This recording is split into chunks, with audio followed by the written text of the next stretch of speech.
I will show you how to do reindeer breathing, and we will try it all together. A reindeer breathing. We will find a totemic animal and try to imitate birds and animal sound.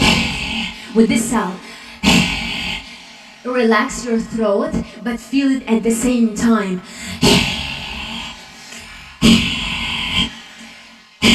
Good.